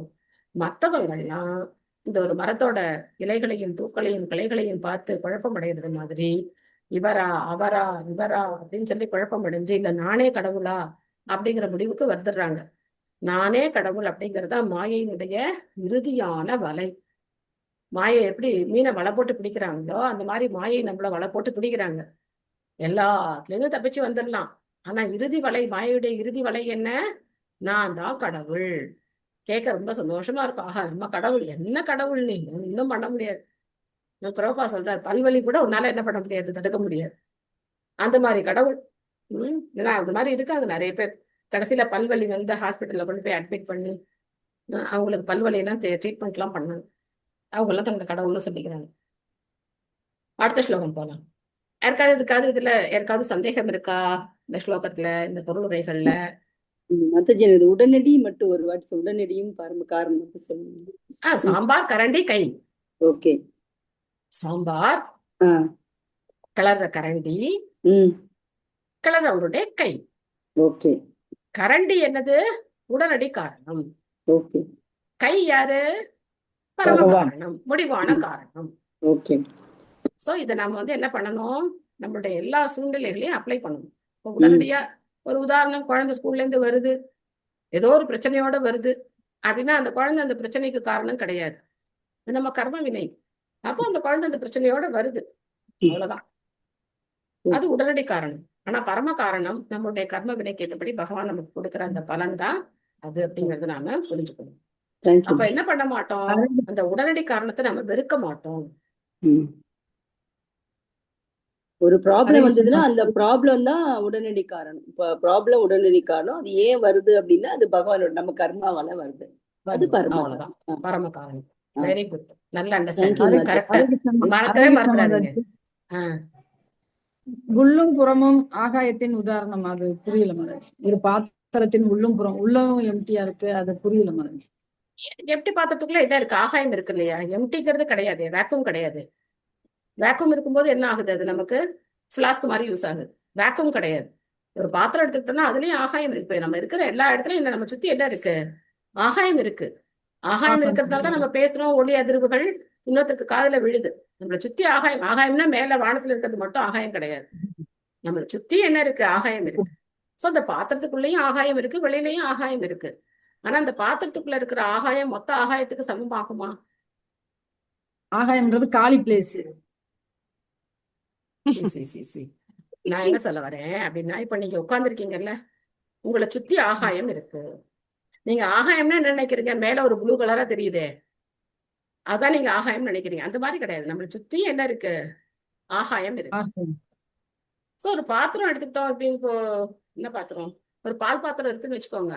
அந்த பால் பாத்திரத்துக்கு உள்ள அந்த அந்த இடத்துல என்ன இருக்கு? நீங்க பால் ஊத்துற வரைக்கும் அதுல ஆகாயம் இருக்கு. சோ அந்த ஆகாயமும் வெளியில இருக்கிற ஆகாயமும் சமம் கிடையாது. அது ரெண்டும் அளவுல ஒண்ணு கிடையாது இல்லையா? தன்மையில ஒண்ணா இருக்கலாம், ஆனா அளவுல சமம் ஒண்ணு, கிடையாது, அளவுல வித்தியாசம், வேறுபட்டது. அது மாதிரி ஆத்மாக்கள் எல்லாரும் யாருனாக முடியாது? பகவான் ஆக முடியாது. பகவான் ஆக முடியாது. ஹரே கிருஷ்ணா. நன்றி மாதாஜி. அதாவது பாத்திரத்துக்குள்ள சாரி மாதாஜி. பாத்திரத்துக்குள்ள கொஞ்சமா இருக்கிறது வெற்றிடம், அப்படிதானே மாதாஜி? கொஞ்சமா வெற்றிடமே கிடையாது. எப்படி வெற்றிடம்னு சொல்றீங்க? வெற்றிடம்னு ஒண்ணு கிடையவே கிடையாது. எல்லா இடத்துலயும் ஆகாயம் நீக்கமர நிறைஞ்சிருக்கு. வெற்றிடமே கிடையாது எங்கேயுமே. சோ தனித்தன்மை உடைய பகவானின் பின்ன பகுதிகள் தங்களை பகவான் என்று கூறிக்கொள்வதால் பகவான் ஆகிவிட முடியாது. நாம பின்ன பகுதிகள், பகவானுடைய பின்ன பகுதிகள். அதுக்கு இந்த உதாரணம் கொடுத்திருக்க, இந்த ஆகாயத்தினுடைய உதாரணத்தை பிரபுபாதர் கொடுத்திருக்க. என்னது மாதாஜி? ஹரே கிருஷ்ணா. என்ன மாதாஜி? பின்ன பகுதிகள் என்னது மாதாஜி? எல்லாத்தையும் பின்ன பகுதிகள்னா என்ன அப்படின்னாக்க, நீங்க சின்ன வயசுல மேக்ஸ் படிக்கும்போது ஒரு வட்டம் போட்டு அதுல இருந்து கால் பின்னம், அரை பின்னம் அப்படி ஏதாவது நீங்க போட்டிருக்கீங்களா? நீங்க இங்கிலீஷ் மீடியமா தமிழ் மீடியமா? English medium Mataji. இங்கிலீஷ் மீடியமா? ஓகே. ஃபிராக்ஷன், ஃபிராக்மெண்டல் போர்ஷன், ஃபிராக்மெண்டல் போர்ஷன் அப்படின்னு சொல்லுவோம் இல்லையா? சோ அது பின்னம் அப்படின்னாக்க, பகவான் ஒரு முழுமைனா அவருடைய சின்ன துளிதான் நம்ம. நெருப்பு பொறி. Very good. நெருப்பு பொறி. நித்தியமா எங்க நித்திய கிஷோரிக்கு சாம்பிராணி போடும்போது எனக்கு இந்த உதாரணம் ஞாபகம் வரும். நெருப்பு வச்சு அந்த விசிறி விடும்போது என்ன ஆகும்? பட பட படன்னு அந்த பொறி பறக்கும். அப்போ அந்த பகவான் அந்த மொத்த நெருப்பு அப்படின்னா, நாம அந்த குட்டி குட்டியான நெருப்பு பொறிகள். பகவானோட இணைஞ்சு இருக்கும் போது நாமளுக்கும் அந்த தன்மை இருக்கும். ஆனா பகவானை விட்டு பிரிஞ்ச உடனே அந்த நெருப்பு பொறி, அந்த நெருப்பை விட்டு பிரிஞ்ச உடனே என்ன ஆயிடுது? ஆஃப் ஆயிடுது. அந்த மாதிரி நாம இந்த பௌதிக உலகத்துல வந்து நம்மள மறந்து உடல் நினைச்சு நம்ம சுத்திட்டு இருக்கோம். சரியா? இதான் வந்து பின்னம்னா அந்த முழுமையினுடைய ஒரு பகுதி அப்படின்னு அர்த்தம். மமை வாம்சோ ஜீவலோகே ஜீவபூத சனாதனக அப்படின்னு சொல்ற. என்னுடைய அம்சம் அப்படின்னு சொல்ற. ஆத்மாக்கள் என்னுடைய அம்சம் அப்படின்னு சொல்ற. ருதேர்த்தம் யத் பிரதியேத ந பிரதியேத சாத்மனி தத் வித்யாதாத்மனோ மாயாம் யதா பாசோ யதோதமக. ருதேர்த்தம் யத் பிரதியேத ந பிரதியேத சாத்மனி தத் வித்யாதாத்மனோ மாயாம் யதா பாசோ யதா தமக. அடுத்த ஸ்லோகம் பாருங்க. ஓ பிரம்மா, மதிப்புடையதாக காட்சியளிப்பது எதுவாயினும் அது என்னுடைய சம்பந்தப்பட்டு இருக்கவில்லை எனில் அதில் உண்மையில்லை. இருளில் உள்ளதாக காட்சியளிக்கும் அந்த பிரதிபலிப்பை எனது மாயா சக்தி என அறிவீராக. சோ மாயைக்கு உண்டான விளக்கத்தை இங்க பிரபுபாதர் சொல்ற, பகவான் சொல்ற, எது எனக்கு சம்பந்தம் இல்லாம இருக்கோ அது மாயை. பகவானுக்கு சம்பந்தம் இல்லாதது எதுவுமே கிடையாது. எல்லாமே பகவானோட தொடர்புடையது. அதனால பகவானுக்கு சம்பந்தம் இல்லை அப்படின்னு நம்ம எது நினைக்கிறோமோ அது மாயை. அது வந்து பகவானுடைய அந்த பிரதிபலிப்பு தான் மாயை அப்படின்னு நம்ம வந்து புரிஞ்சுக்கணும். ஓகே, பொருளுரை. நெக்ஸ்ட் வந்து சிவமலர் மாதாஜி படிங்க. ஹரே கிருஷ்ணா மாதாஜி. ஹரே கிருஷ்ணா. பொருள் பிரபஞ்சத்தின் தோற்றம், அதன் பராமரிப்பு, அதன் வளர்ச்சி, வெவ்வேறு சக்திகள் உடனான அதன் சேர்க்கை, அதன் சீரழிவு மற்றும் அதன் மறைவு ஆகிய இவ்வெல்லா நிலைகளிலும் பரமபுருஷர் சம்பந்தப்பட்டுள்ளார். இதனால் பகவான் உடனான இந்த முக்கிய சம்பந்தத்தில் மறதி ஏற்படுவதும், பகவானுடன் சம்பந்தப்படாத விஷயங்கள் உண்மையானவையாக ஏற்றுக்கொள்ளப்படுவதும் பகவானுடைய மாயா சக்தியின் ஒரு படைப்பு என்று அழைக்கப்படுகிறது. பகவான் இல்லாமல் எதுவும் இருக்க முடியாது என்பதால் மாயா சக்தியும் பகவானின் ஒரு சக்தியே என்பதை அறிய வேண்டும். அனைத்தையும் பகவானுடைய சம்பந்தத்துடன் இணைத்துவிடும் சரியான கருத்து யோக மாயா அல்லது சம்பந்த சக்தி என்று அழைக்கப்படுகிறது. பகவானோடு ஒரு பொருளுக்குள்ள உறவிலிருந்து அப்பொருளை பிரித்து விடுவதெனும் தப்பான கருத்து பகவானின் தைவி மாயா அல்லது மகா மாயா என்று அழைக்கப்படுகிறது. பகவானோடு சம்பந்தப்படாமல் எதனாலும் இருக்க முடியாது என்பதால் இவ்விரு வகையான மாயைகளும் பகவானுடனான சம்பந்தம் கொண்டுள்ளன. இதனால் பகவான் உடனான உறவுகளை பிரிப்பதெனும் தப்பெண்ணம் பொய்யல்ல, ஆனால் மாயையானது ஆகும். ஒரு பொருளை வேறொரு பொருளாக எண்ணுவது மாயை என்று அழைக்கப்படுகிறது. உதாரணமாக, ஒரு கயிற்றை பாம்பாக ஏற்றுக்கொள்வது மாயையாகும். ஆனால் கயிறு பொய்யல்ல. மாயைக்கு உட்பட்ட மனிதனின் முன் காணப்படும் கயிறு ஒருபொழுதும் பொய்யாகாது. ஆனால் அதை ஏற்றுக்கொண்ட விதம் மாயையானதாகும். எனவே இந்த ஜட தோற்றம் பகவானின் சக்தியிலிருந்து பிரிக்கப்பட்டது என்று ஏற்றுக்கொள்ளும் தப்பெண்ணம் மாயையாகும். ஆனால் இது பொய்யல்ல. மேலும் மாயையான இக்கருத்து அறியாமை, இருளில் இருக்கும் உண்மையின் பிரதிபிம்பம் என்று அழைக்கப்படுகிறது. பகவானுடைய சக்தியிலிருந்து உண்டாக்கப்பட்டது அல்ல என்று காணப்படும் எதுவும் மாயா என்று அழைக்கப்படுகிறது. ஜீவராசிகள் அருவமானவர்கள் அல்லது பரமபுருஷர் அருவமானவர் என்ற கருத்தும் மாயையாகும். குருச்சேத்திர போர்க்களத்தில் அர்ஜுனன் முன் நிற்கும் போர் வீரர்களும் அர்ஜுனனும் பகவானும் கடந்த காலத்திலும் இருந்தார்கள், குருச்சேத்திர போர்க்களத்திலும் இருந்தார்கள். தற்பொழுதுள்ள உடல் அழிந்த பிறகும் ஜட இருப்பின் பந்தத்திலிருந்து முக்தி அடைந்த பிறகும் எதிர்காலத்திலும் அவர்கள் தனி நபர்களாக தொடர்ந்து வாழ்வார்கள் என்று போர்க்களத்தின் நடுவில் பகவானால் கூறப்பட்டது. கீதை 2:12. எல்லா சூழ்நிலைகளிலும் பகவானும் ஜீவராசிகளின் தனி நபரே ஆவார். மேலும் பகவானின் சுயரூபமும் ஜீவராசிகளின் சுயரூபங்களும் ஒருபொழுதும் அளிக்கப்படுவதில்லை. பகவானின் கருணையால் மாயா சக்தியின் ஆதிக்கத்தை மட்டுமே நம்மால் விளக்கிக் கொள்ள முடியும். ஜட உலகில் சூரிய ஒளியும் சந்திர ஒளியும் கூட சுதந்திரமானவை அல்ல. ஒளியின் உண்மையான பிறப்பிடம் பிரம்மஜோதி ஆகும். பகவானின் திவ்யமான உடலிலிருந்து தோன்றும் அந்த பிரம்மஜோதி சூரிய ஒளி, சந்திர ஒளி, நெருப்பின் ஒளி அல்லது மின்சாரத்தின் ஒளி என அநேக ஒளிகளாக பிரதிபலிக்கிறது. ஆகவே ஆத்மாவை பரமாத்மாவான பகவானிடமிருந்து பிரிந்திருப்பதாக காண்பதுவும் மாயையே. நானே கடவுள் என்று பொய்யாக கூறிக்கொள்வதானது அந்த மாயா சக்தியால் விரிக்கப்படும் கடைசி வலையாகும். ஹரே கிருஷ்ணா. தேங்க்யூ. ஹரே கிருஷ்ணா மாதாஜி. சோ பகவானுக்கும் இந்த பிரபஞ்சத்துக்கும் நெருக்கமான தொடர்பு இருக்கு. பகவான் தான் இதை படைச்சிருக்காரு, எல்லாத்தையும் பகவான் தான் படைச்சிருக்காரு. ஆனா நம்மளுடைய உணர்வு எப்படி இருக்குன்னா, பகவானுடைய மாயா சக்தியினால நமக்கும் பகவானுக்கும் எந்த சம்பந்தமும் இல்லை. நான் சுடுற இட்லிக்கும் பகவானுக்கும் எந்த தொடர்பும் இல்லை அப்படின்னு நம்ம முடிவு பண்ணிக்கிறோம். அதனால இட்லியை சுட்டு சுட சுட சாம்பார் சட்னியோட மிளகாப்பொடி வச்சு நாம தான் சாப்பிடணும்னு நினைக்கிறோம். இது என்னது? மாயை. இல்ல இல்ல, நான் சுட்ட இந்த இட்லிக்கும் பகவானுக்கும் சம்பந்தம் இருக்கு அப்படின்னு நினைச்சோம்னா, அதே மாதிரி சுட சுட இட்லி ஊத்தி சாம்பார் சட்னி மிளகாப்பொடி எல்லாம் வச்சு துளசி போட்டு முதல்ல என்ன பண்ணுவோம்? நைவேத்தியம் பண்ணுவோம். அப்போ நம்ம மாயையிலேருந்து விடுபட்டுருக்கோம். சோ எல்லா விஷயத்துக்கும் பகவானுக்கும் தொடர்பு இருக்கு. நாம என்ன நினைச்சிட்டு இருக்கோம்? எனக்கும் கடவுளுக்குமே சம்பந்தம் கிடையாது, நான் என்ன வேணா பண்ணலாம், எப்படி வேணா இருக்கலாம், யார் என்ன கேட்க முடியும் அப்படிங்கிற அந்த அகங்காரத்தினால நாம இந்த உலகத்துல பெரிய தலைவர்கள், நான் தான் இந்த உலகத்தையே கட்டுப்படுத்துறவன் அப்படிங்கிற மாதிரி நம்ம சுத்திட்டு இருக்கோம். இந்த கேள்விதான் நான் ஆரம்பத்துல கேட்டேன். வேணும்னா குழந்தை பெத்துக்கலாம், வேண்டாம்னா அந்த கருவில அழிச்சிடலாம். இங்க வந்தார் உன்னோட கடவுள், என்ன பண்ணிட்டு இருக்க, என்ன சம்பந்தம் இருக்கு, கடவுளுக்கும் இதுக்கு எந்த சம்பந்தம் இருக்கு இல்லையா? சோ அந்த மாதிரியான ஒரு அகங்காரமான எண்ணம், நாம நினைச்சா என்ன வேணா பண்ணலாம் அப்படிங்கிற ஒரு எண்ணம், இந்த எண்ணம் வந்து எல்லா ஜீவராசிகளுக்கும் இருக்கு. சோ அதனாலதான் மாயையில நாம மாட்டிக்கிட்டு கஷ்டப்படுறோம். நாம செய்யக்கூடிய பிரபா சொல்றாரு பாருங்க, ஆத்மா பகவானை விட்டு பிரிஞ்சிருக்குன்னு நினைக்கிறதே மாயைங்கிற. அப்படின்னா என்ன அர்த்தம்? நாம தொடர்ந்து எப்பவுமே பகவானோட நெருக்கமான தொடர்புல இருக்கோம். பரமாத்மா பக்கத்திலே இருந்து நம்மளை பார்த்துக்கிட்டே இருக்காரு.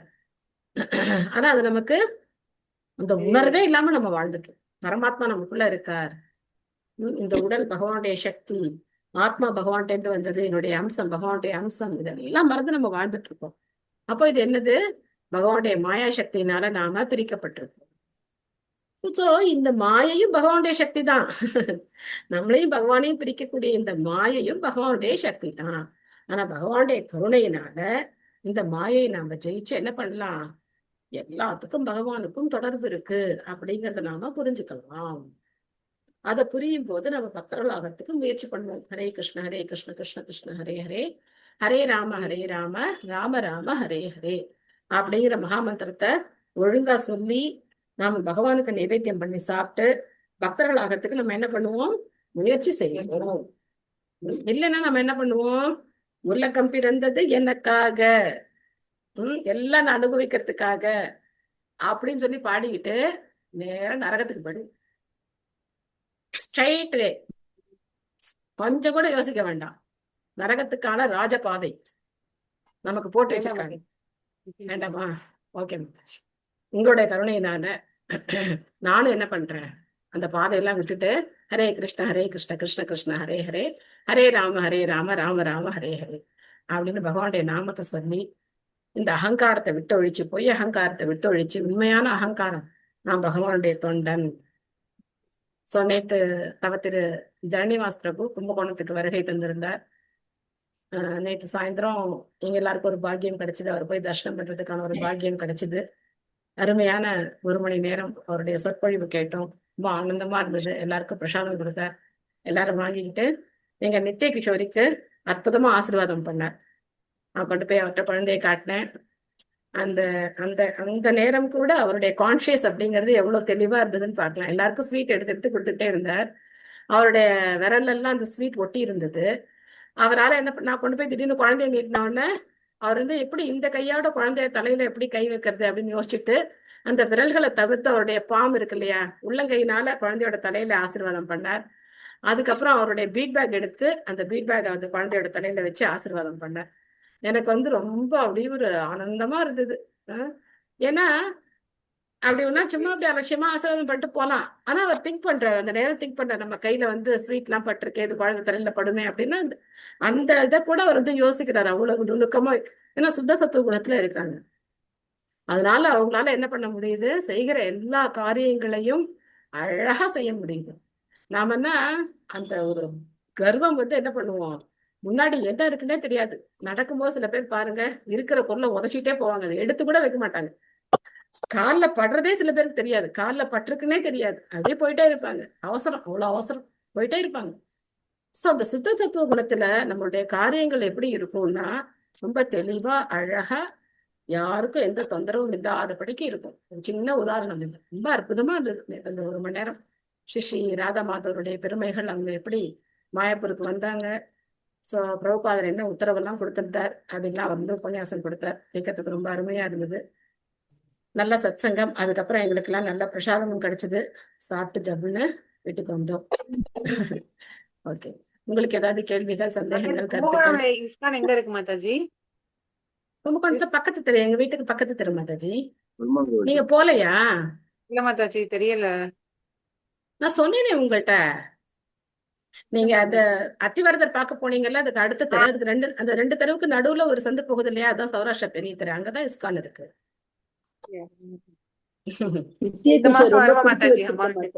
கண்டிப்பா கண்டிப்பா, நித்திய கிஷோரி ரொம்பதான் கொடுத்து வச்சிருக்கா. நல்ல ஒரு சந்தோஷம் கிடைச்சது. கண்டிப்பா வரேன் மாதாஜி, பாக்கணும் மாதாஜி நித்திய கிஷோரியா. வாங்க வாங்க. நித்திய கிஷோரி. ஆமா பிரபு, நித்திய கிஷோரி. ஹரே கிருஷ்ணா. தேங்க்யூ பிரபு. ஹரே கிருஷ்ணா மாதாஜி. ஹரே கிருஷ்ணா. வேற யாருக்காவது ஏதாவது கேள்விகள் இருக்கா? கிருஷ்ணா. அதான் மாதாஜி, நான் ஸ்கூல்ல படிக்கும்போது எல்லா இடத்துலயும் காற்று நிறைஞ்சிருக்குது, எல்லாம் ஒரு பாத்திரம் எடுத்துக்கிட்டாலும் அதுல காற்று நிறைஞ்சிருக்கு, அந்த மாதிரி படிச்சிருக்கோம் மாதாஜி. அதுதான் இப்ப ஆகாயம் சொல்றீங்களா என்ன? ஆமா ஆமா, அதான் ஆகாயம்னு சொல்றேன். நம்மளை வெற்றிடம் சுற்றி எங்கேயுமே காற்று. கிடையாது. வெற்றிடம்னு எந்த இடமுமே கிடையாது. நம்ம சுத்தி எல்லா இடத்துலயும் காத்துன்னு சொல்றோம். இது இருந்தா ஆகாயம்னு சொல்லப்படும். Okay Mataji, thank you Mataji. Thank you Mataji. Mataji, சொல்லுங்க மாதாஜி. டெய்லி உங்க உதாரணத்துல இப்ப இட்லி வருது டெய்லி. நாம பண்றது அதானே, அதனால ஈஸியா ஞாபகம் வச்சுக்கலாம். இட்லி ஊத்தும் போது நமக்கு அது ஞாபகம் வந்தது அப்படின்னாக்க அது பாகவத்தோட தொடர்பு இருந்தது இல்லையா? பாகவத்துக்கும் இட்லிக்கும் தொடர்பு வந்துருது இல்லையா? இல்லைன்னா நம்ம இட்லியை தனியா சாப்பிட்டுட்டு இருப்போம். ஸோ அதனால நடைமுறையில் நம்ம செய்யக்கூடிய செயல்களை உதாரணமா வச்சுக்கிட்டோம் அப்படின்னா அந்த செயல்களை செய்யும் போது நமக்கு பாகவதம் ஞாபகம் வரும். அதுக்காக சொல்றேன், வேற ஒண்ணும். Okay, thank you all. Yes Mataji. Thank you Mataji. Hare நல்லா கிருஷ்ணா. இருக்காங்க. நல்லா ராதை. இருக்காங்க நல்லா இருக்காங்க நல்லா இருக்காங்க. ஒரு டவுட், நித்ய கிஷோரி பகவான் மாதாஜி, சொல்லுங்க சொல்லுங்க நித்ய கிஷோரி. கிஷோரிங்கிற பகவான் பேரா மாதாஜி?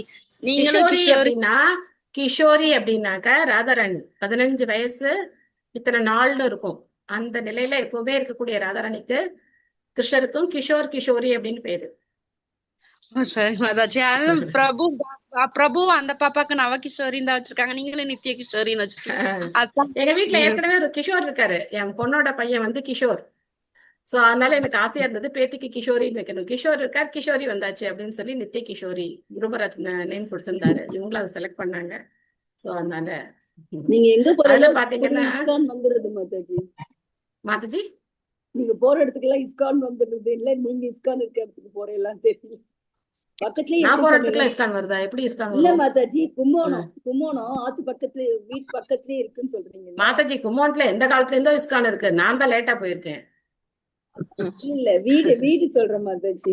வீடு வந்து என் தம்பி வந்து நான் இஸ்கானுக்கு வரணுங்கிறதுக்காகவே அவருடைய வீட்டை இஸ்கானுக்கு கொடுத்தாரு. தெரியுமா அதுதான் உங்களுக்கு? வந்துடுறதுன்னு நான் வந்து கிருஷ்ண பக்தியை எடுத்துக்கணுங்கிறதுக்காகவே என்னுடைய தம்பி அவரோட வீடு கட்டி அந்த வீட்டோட ஃபர்ஸ்ட் ஃப்ளோரை இஸ்கானுக்காக கொடுத்தாரு. ஏன்னா நான் அந்த குடிசைக்கெல்லாம் போக மாட்டேன்னு சொல்லிட்டேன். அகங்காரம் அதான் சொல்றேனே. சோ அதனால நல்ல மார்பிள் எல்லாம் போட்டு ஜம்முன்னு பில்டிங்ல இருந்தா பக்தியில உள்ள அகங்காரம் தானே. இல்ல பிரபு, பக்தியாவது ஒண்ணும் கிடையாது. அப்பெல்லாம் ஒண்ணும் பக்தி எல்லாம் ஒண்ணும் கிடையாது பிரபு. இப்பவும் கிடையாது, அப்பவும் கிடையாது. அந்த கதையை விட்டுருங்க.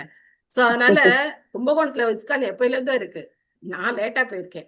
நேத்து கூட அத்வைத ஆச்சாரியாரோட கேஸ்டிங் அப்போ நடந்த லீலைகளை சொன்னார் ஜெனிவாஸ் பிரபு சொல்லல, இங்க இருந்த விஜய் வெங்கடேஷ் பிரபு சொன்னார். சோ அத்வைத ஆச்சாரியார் அந்த பஞ்சதத்துவ கேஸ்டிங் வந்து சுவாமிமலையில தான் நடந்தது. அப்போ அத்வைத ஆச்சாரியோடைய கேஸ்டிங் நடக்கும்போது 3000 கிலோ அந்த உலோகங்கள் உருக்கி வச்சிருக்கான். அப்ப பார்த்து நல்ல மழை வந்துருச்சு. அப்போ அந்த ஸ்தபதி வந்து ரொம்ப பயந்து போயிட்டாராம். ஏன்னா ஒரு சொட்டு விழுந்தா கூட அத்தனையும் வெடிச்சு தெரிச்சிடும். அந்த ஒரு சொட்டு மழை தண்ணி அதுல என்ன அப்படியே அந்த குழம்பு மாதிரி அது கொதிச்சிட்டு இருக்கு. அந்த பஞ்சலோகம் கொதிச்சிட்டு இருக்கு. அதுல தண்ணி விழுந்ததுன்னா அவ்வளவுதான், எல்லாமே வந்து வேஸ்ட் ஆயிடும். என்ன ஆகும்னு சொல்ல முடியாது. சுத்தி ஒரு இத்தனை கிலோமீட்டர்ல யாரும் இருக்க முடியாது. அந்த மாதிரி ஆயிடும். அந்த மாதிரி ஸ்டேஜ்ல ஜெகனிவாஸ் பிரபு அந்த சமயத்துல இங்க 1 மாசம் தங்கி இருந்திருக்காரு. கும்பகோணத்துல 1 மாசம் தங்கி இருந்திருக்காரு. அப்போ அவர் என்ன பண்ணாராம், அன்னைக்கு அழகா நிம்மதியா உட்காந்து சைத்தன்ய சரிதாமிர்தம் படிச்சுட்டு இருந்தாராம். எதை பத்தியும் கவலைப்படாம அத்வைத ஆச்சாரியாருடைய லீலைகளை எடுத்து வச்சு அவர் பாட்டுக்கு படிச்சுட்டு இருந்தாராம். அந்த 1/2 கிலோமீட்டருக்கு மழை இல்லையாம். அந்த கேஸ்டிங் நடக்கிற 1/2 கிலோமீட்டர் சுத்தளவுக்கு மழை இல்லையாம். இத வந்து அந்த ஸ்தபதி அவர் வந்து ஒரு நாஸ்திகர். பகவானுடைய விக்கிரகங்களை தான் பண்றாரு. ஆனா நாஸ்திக எல்லாருமே அப்படித்தான் இருப்பாங்க. ஸ்தபதிகள்லாம் முக்காவாசி நாஸ்திகர்களா இருப்பாங்க. நம்பிக்கையே இருக்காது, தொழில் மாதிரி பண்றாங்க, அவ்வளவுதான். அந்த நாஸ்திகரா இருக்கக்கூடிய அவரே வந்து மனசு மாறி மாயாப்பூர்ல வந்து இந்த இன்சிடென்ட் வந்து அப்ப சொன்னாராம். அவர் வந்து விக்கிரகத்தை பிரதிஷ்டை பண்ண வரும்போது இந்த லீலையத்தை அவர் சொன்னாராம். அந்த மாதிரி கும்பகோணத்துல இஸ்கான் வந்து 2002, 2003 இருந்து இவங்க ஸ்டார்ட் பண்ணிருப்பாங்கன்னு நினைக்கிறேன். நான் போனது 2007 தான் போனேன். அப்போ என் தம்பி வந்து என்னை கூப்பிட்டாரு, இந்த மாதிரி ஒரு பெரிய விக்கிரகங்கள் கேஸ்டிங் பண்றாங்க, வந்து பாரு அப்படின்னு. எனக்கு சாரங்கபாணி பெருமாள், ராமசாமி பெருமாள்லாம் இருக்காரு, நீ போயிட்டு வா அப்படின்ட்டாரு. இப்பெல்லாம் போகவே இல்லை. அப்படியும் பாருங்க, மகாபிரபு எனக்கு மாயப்பூர்ல இடம் கொடுத்து வச்சிருக்காரு பாரு. அதுதான் நமோ மகாவதன்யாய. நீ வேண்டாம் வேண்டாம்னு சொன்னா கூட பகவான் கருணை மழையே பொழியிற. அதனால அவரை மாதிரி ஒரு பரம கருணை யாருமே இருக்க முடியாது. நான் அந்த கேஸ்டிங் பார்க்க கூட போல, சும்மா வேடிக்கை பார்க்க போயிருக்கலாம்ல, அதுக்கு கூட நான் வரமாட்டேன்னு சொல்லிட்டேன். ஏன்னா நிறைய தங்கம் வெள்ளி எல்லாம் கொண்டு வந்தார். ஏன்னா துபாயில இருக்கும்போது எல்லா பக்தர்களும் கொடுத்துருக்காங்க, அவர் மட்டும் கிடையாது, எல்லா பக்தர்களும் கொடுத்துருக்காங்க. அதெல்லாம் கொண்டு வந்து அதை பார்க்கும்போது எனக்கு தோணுச்சு, எதுக்கு இதெல்லாம் வேஸ்டா பண்ணிட்டு இருக்காங்க, அழகா நகை பண்ணி போட்டுக்காம. அப்படிதான் நினைச்சிட்டு இருந்தேன். அந்த மாதிரி ஒரு அகங்காரம் இருந்தா கூட பகவான் என்ன பண்ற, ஒண்ணும் பண்ண முடியாது ஒண்ணு, சரி வா அப்படின்னு சொல்லி அடைக்கலம் கொடுத்து நம்மள என்ன பண்றார், கடை தேர்த்தத்துக்கு எல்லா விதமான கருணையும் நம்ம மேல பொழிகிறார். பக்தர்களாகட்டும், பிரபுபாதர், அவருடைய சிஷ்யர்கள் பகவானுடைய கருணைய எந்த விதமான தயக்கமும் இல்லாம எல்லாருக்கும் வாரி வழங்கி கொடுக்குறாங்க. ஜகாய் மதாய் கதையெல்லாம் சும்மா கற்பனைன்னு நினைக்காதீங்க, ஏதோ எங்கேயோ நடந்ததுன்னு நினைக்காதீங்க. எல்லாம் நம்மள மாதிரி என்ன மாதிரி இருக்கிறவங்களுக்கு தான் அதெல்லாம். Anyway, thank you all. வாஞ்சா கல்பத்தருஷ்ட கிருபா சிந்துதே வச்ச பதிதானாம் பாவனேபியோ வைஷ்ணவேபியோ நமோ நமः. அனந்த கோட்டி வைஷ்ணவ விருந்த கி ஜெய்.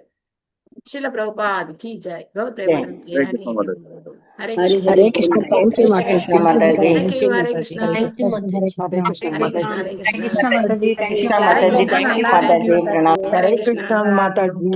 ஹரே கிருஷ்ண. மாதாஜி. ஹரே கிருஷ்ண.